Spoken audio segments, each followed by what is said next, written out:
Cuando yo era chico, mis padres nos subían al auto y salíamos a recorrer el país en el auto, incluso países de la región, y lo único que llevábamos para ubicarnos era un mapa carretero, que existían antes gigantescos así, y en el cual ni siquiera confiábamos. O sea, 2x3 tomamos una ruta que no estaba en ese mapa. Y a mí me parece increíble hoy tener en el auto ahí una señora que me dice qué es lo que tengo que hacer, ¿no? Y también tener un GPS.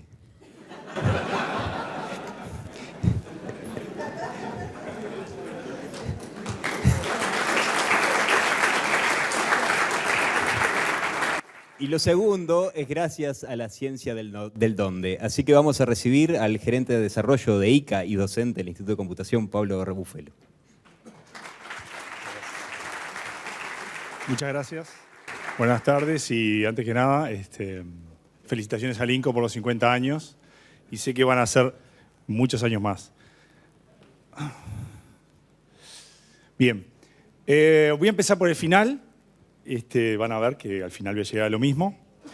Voy a decir que el SIG es una ciencia en sí mismo. Les voy a mostrar ejemplos de que eso es así. Voy a mostrarlo con ejemplos. Esto no voy a ser muy técnico. Voy a tratar de que los ejemplos sean bastante intuitivos y puedan ustedes sacar conclusiones. Todo se origina debido a este hombre en el 92 que quiso tratar a estos sistemas como ciencia, en el sentido de estudiar la interacción del hombre con la Tierra, con el planeta, y involucrar varias disciplinas para poder llegar a ese estudio. Entonces empezó a verlo como una ciencia y a partir de ahí se origina toda esta interacción de distintas disciplinas para poder llegar a soluciones en el ámbito geográfico. De hecho es así, cuando hablamos de SIG, también sistemas de información geográfica es lo que significa, a veces le voy a decir GIS porque tengo incorporado las dos modalidades, pero básicamente es difícil discriminar si hay una ciencia en particular cuando resolvemos un problema geográfico. Tenemos muchos tipos de disciplinas y ciencias atrás para poder llegar a la solución.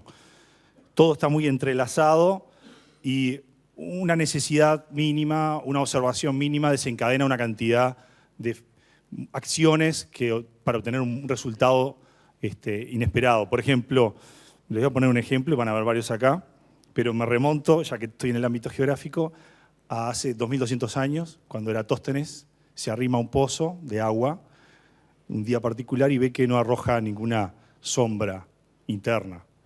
Entonces, a partir de ahí, con una vara, y midiendo la distancia entre Alejandría y Siena, en aquel entonces Asuán ahora, logra medir la circunferencia del planeta. Entonces, simplemente con una observación, todo lo que desencadena atrás para poder llegar a un resultado enorme en esa época, que realmente es significativo. Como esto, hoy sigue pasando, obviamente de otra manera, pero con el mismo impacto. No es ciencia ficción que todo esté conectado, es real. Aquellos que vieron Avatar lo saben. Los que ahora ven Star Trek, la nueva episodio, también lo van a ver, ese concepto de todo conectado. Pero les muestro un video donde en la Tierra, acá, se ve que todo está conectado. Lo que están viendo ahí es una forma de el delivery que se hace Domino's Pizza en Nueva York, todo lo que implica a partir del centro de distribución en Connecticut, todo lo que provoca eso, y a su vez los ingredientes de las pizzas que van a Connecticut y que luego pasan a otra escala, donde abarca una cantidad de conexiones, acciones, estudios y optimizaciones para poder llegar a cosechar y obtener el producto y llevarlo en tiempo y forma y fabricarlo. Entonces, todo está conectado, es imposible que no lo esté. El hecho de que tengamos estos avances tecnológicos tan exponenciales nos da un marco en la ciencia que podamos explotar las dimensiones de la información mejor que nunca, y la componente espacial aporta mucho en esto, en la integración en forma inmediata y constante. Un ejemplo que les voy a mostrar ahora de lo que se desencadena con un fenómeno. Todos conocen esto fue el tsunami de Japón, marzo del 2011. Es tremendo, realmente uno ve los videos ahora y sigue sorprendiéndose. Pero si lo vemos en un mapa, podemos ver en esta zona, este es un mapa que está muy bien hecho. En realidad es un mapa, pero acá es un slide de un video, en realidad lo pueden ver en YouTube. Hay mucha información acá que no voy a explicarles todo porque sería... No tengo tanto tiempo para explicarles todo, pero es muy interesante. Pero ahí podemos ver la magnitud rápidamente. No les tengo que explicar nada a nadie para saber la magnitud de lo que fue este fenómeno, ¿verdad? Entonces, con una visión de un segundo, yo puedo percibir lo que ahí está sucediendo. De hecho, es así. Cuando tengo el ojo entrenado en un fenómeno, los mapas me dan la posibilidad de observar en un segundo información relevante sobre una cantidad enorme de elementos que están allí dispuestos. Tenemos un mapa aquí que muestra muchas facetas, pero no termina ahí. Ese es el fenómeno que se ve en un mapa. A nivel mundial tenemos una cantidad de boyas distribuidas por donde hay agua, inclusive lagos, porque esos que están allá arriba están en un lago, en el continente en Norteamérica, y está monitoreando continuamente lo que sucede para detectar tsunamis y emitir alertas. Por ejemplo, en el caso del terremoto de Japón, esa fue la boya que detectó el tsunami. Esa es la boya, exactamente esa. Y ese es el momento en que ocurre el tsunami. Esa gráfica que se torna de azul a rojo y verde con un salto, con un pico, es el momento exacto donde la boya detecta el tsunami. A partir de ahí se desencadena una cantidad de acciones que obviamente tenemos que implementarlas y involucrar. Hasta acá, miren, todo lo que les vengo contando, pueden imaginarse todas las disciplinas y ciencias y conocimiento de fondo y tecnologías que hay involucradas para llegar a esto. Continúa. Entonces, inmediatamente de emitir las alertas, en paralelo calculo qué es lo que va a suceder en el resto del Pacífico y hasta dónde llega. Entonces, primera conclusión es que todo está conectado realmente, porque lo que pasa en la costa oeste de Sudamérica, que está muy lejos de Japón, en realidad no lo está muy cerca, frente a un fenómeno de este tipo, entonces todo es relativo, ¿verdad? Y esto continúa, yo la corto acá, ¿no? Pero puedo seguir, porque hoy en día se sigue investigando y usando los sistemas de información geográfica para analizar todavía el impacto de esto, y bueno, ni que hablar que Fukushima sigue emitiendo radiación al mar, al agua.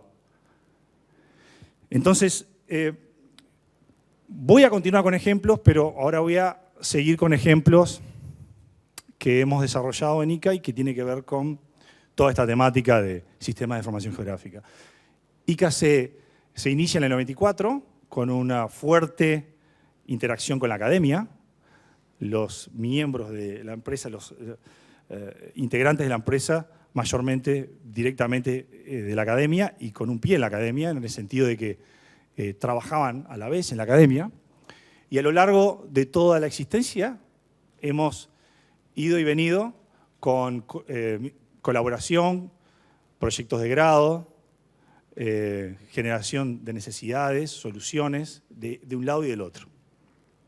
Lo cual me parece fundamental, sobre todo en los tiempos que estamos viviendo ahora y que vamos a vivir, donde se necesita más interacción todavía para poder soportar el avance exponencial y los cambios exponenciales en la tecnología y en las necesidades.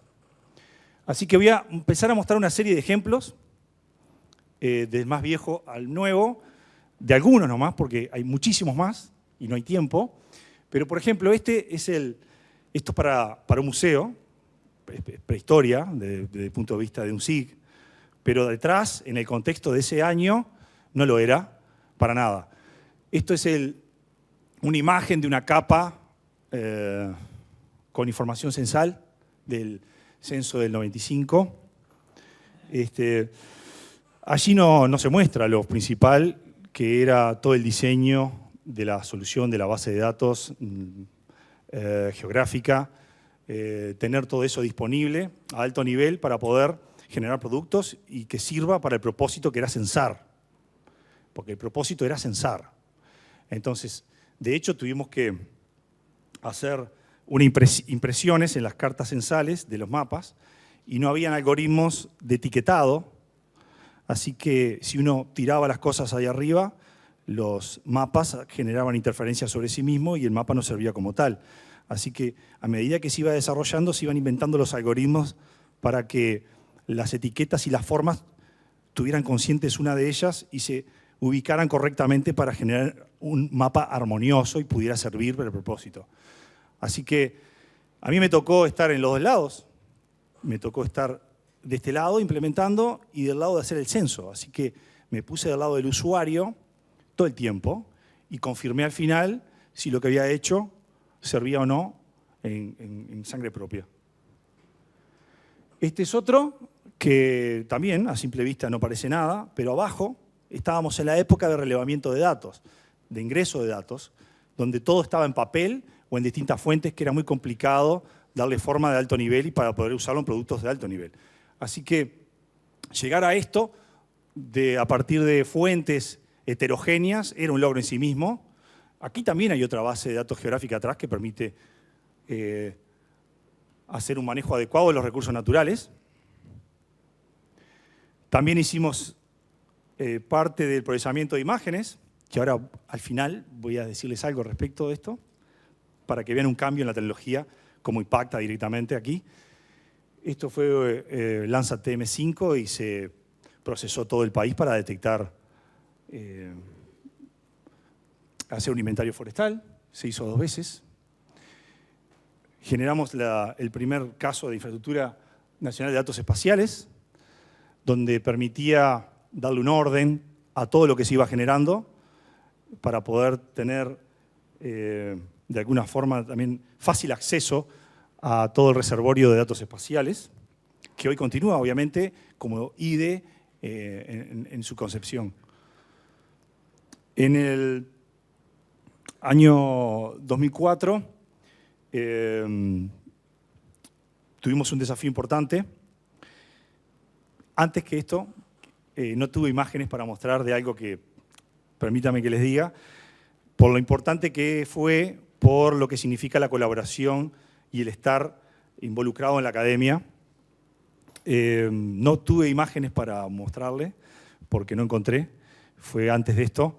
Y me acuerdo, esto es un tipo anecdótico, lo digo, en aquel entonces se debía implementar un modelo numérico para la simulación de una red de gas en un ambiente, en un SIG. Es decir, tener un SIG que pudiera manejarse una red a alto nivel y que a su vez se pudiera modelar de qué iba a pasar, si diseñaba una forma o si ponía un dispositivo u otro, para evitar accidentes o para tener un mecanismo de control. Se usó un método numérico. En aquel entonces, en la academia, estábamos muy conectados con la universidad en Suecia, la KTH, y usamos una versión que no había salido a nivel científico todavía, de método numérico, que nos permitía ir más rápido en el cálculo, más eficiente y evitar estancamientos en la iteración. Entonces, eso lo pudimos lograr debido a esa interacción. De hecho, el software funcionó mejor que el número 1 en ese entonces, que era Stoner, y con mucho más capacidad de resolución. Así que bueno, volviendo a esto, tuvimos otro desafío aquí, donde la empresa Syngenta nos contrató para monitoreo de enfermedades en la soja y para hacer el servicio meteorológico de aquí y de Europa. Entonces ocurría que no había mayor problema en esta zona, pero en Europa sí por la cantidad de información. Estábamos en el año 2004, donde la capacidad de procesamiento de estar continuamente emitiendo capas de información a cualquier escala para toda Europa, de todas las estaciones meteorológicas interpolando, era muy costoso vía web. Entonces tuvimos que, de alguna forma, inventar un algoritmo que pudiera generar con mucha rapidez y sin importar la escala ni la cantidad de información. Eso era, sin importar la escala espacial ni la cantidad de información. Hoy esto coincide, el concepto utilizado aquí, con la forma que les voy a mostrar al final, que usa Big Data para mostrar datos geográficos sobre un mapa, donde ahí tampoco debe importar la escala ni la cantidad de información, porque estamos hablando de millones y miles de millones de registros. Bueno, acá les digo rápidamente, esto es a todos les van a ver este mapa, es decir, ¿es un mapa más?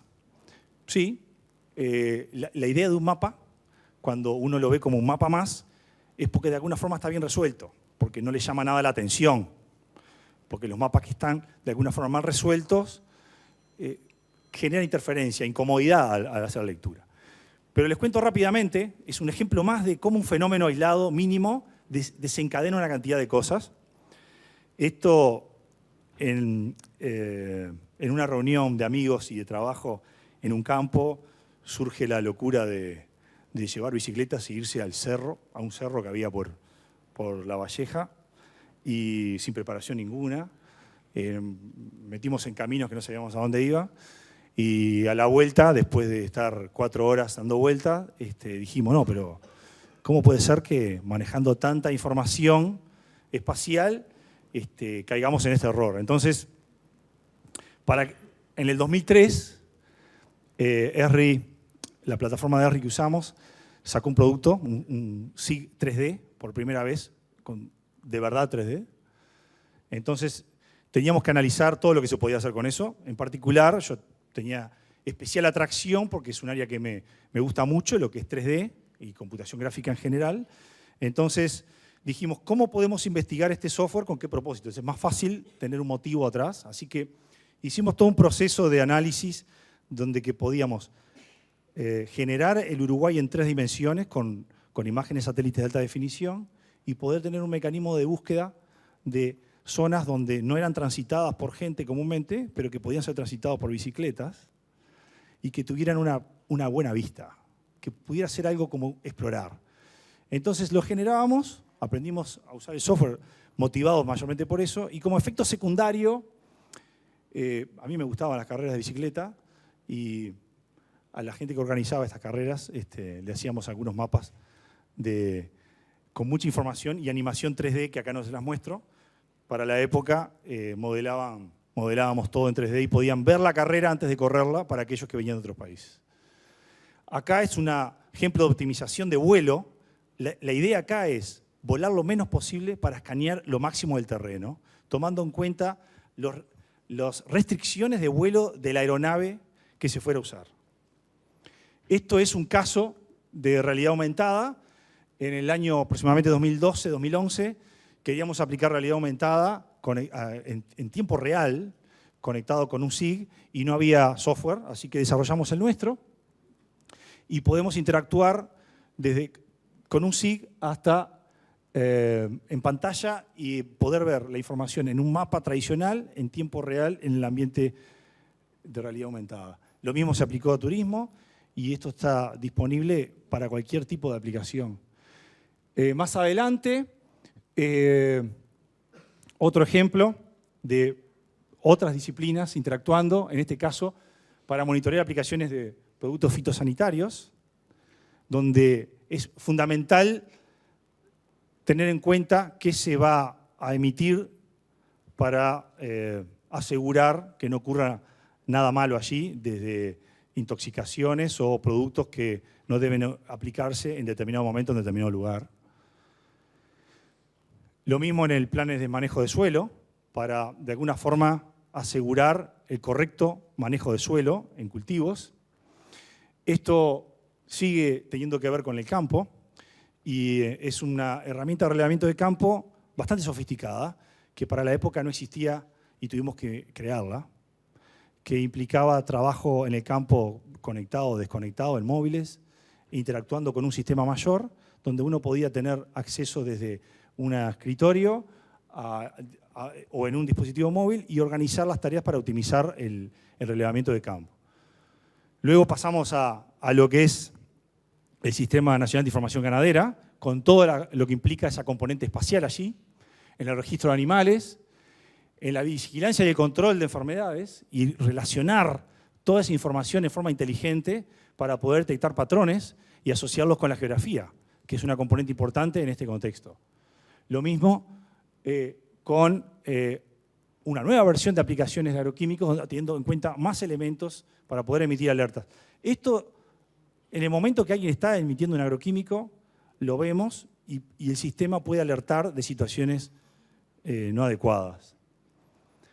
Monitoreo en tiempo real del momento de generar planes de uso de suelo. Más optimización. Tenemos una componente importante en la empresa en el área de optimización, así que hay varias aplicaciones al respecto, que lo aplicamos a todo nivel, en problemas realmente importantes en cuanto a en este caso, el agro, también en la recolección de leche. Y esto es un ejemplo de digitalización y monitoreo en tiempo real de las maquinarias de UPM para determinar las tareas y clasificarlas en tiempo real de lo que está sucediendo y poder tener una forma de monitorearlas. Hay una cantidad de ejemplos más y todos van a mostrar este mismo esquema de interacción y de conectividad que hoy nos enfrenta a nuevos desafíos, cada vez más. Tenemos, y voy rápido porque me avisan que me falta muy poquito, también somos impactados por Big Data, de hecho estamos siendo impactados hace tiempo, pero le vamos a dar una componente espacial, le vamos a agregar una componente espacial y eso nos abre puertas y nuevos casos de estudio. Por ejemplo, es una forma de utilizar Big Data simplemente por un usuario final. Aquí yo tengo la forma de darle acciones y condiciones en función de lo que suceda y puedo tener en cuenta la componente espacial. Por ejemplo, SINAE próximamente va a tener una aplicación que a cada celular que esté en una zona de riesgo le va a poder llegar un aviso. Mañana SINAE puede tener una componente de estas para que uno pueda implementar a medida según las necesidades. Tenemos el IoT más las coordenadas. Tengo un geo-IoT porque a todo lo que tiene coordenadas le ponemos un geo adelante. Pero le puedo dar inteligencia, no solo la artificial que sí le vamos a dar, pero también otra no tan poderosa como puede ser condicional y espacial. Entonces tengo esta componente espacial donde ahora voy a tener que proveer, va a ser inteligente y me va a ser de mucho más utilidad. Este es un ejemplo de posibles elementos inteligentes bombardeándome un mapa y teniendo que procesarlos. A la derecha tengo un cubo espacio-tiempo. Esta es una animación rápida que muestra en un día el comportamiento de ómnibus que van al centro. Y esta es información que viene, es un día de 5 días. Imagínese tener la información de todo un año.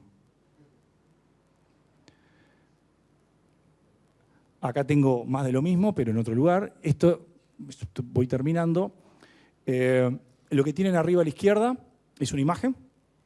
Abajo a la derecha es esa imagen procesada con técnicas de Machine Learning, lo cual a esta altura no llama la atención esto, pero lo que sí llamaría la atención si le mostrara en tiempo real que esto lo hace en tiempo real. Yo voy haciendo scrolling en la imagen y me va obteniendo la clasificación en tiempo real. O sea, lo que yo les dije que antes hice en el inventario forestal, voy a usar esto. Así que me cambia la forma de procesar lo que antes hacía.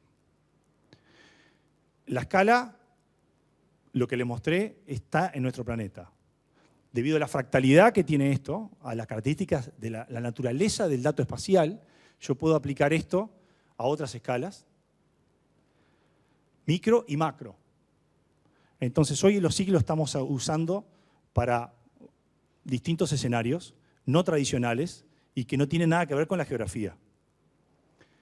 En el futuro cercano o ya, lo que va a ocurrir es que vamos a poder combinar lo virtual, lo real, lo remoto, lo cercano, mucho, poco, con cualquier dispositivo, en cualquier lugar, en todo momento, y al final vamos a tener una interacción mucho más evidente entre todas las partes para obtener un resultado mejor. Para terminar, repito esto y quiero agregar que SIG en definitiva es una plataforma integradora que me va a permitir transformar el mundo. Lo está haciendo ya. Nada más. Gracias.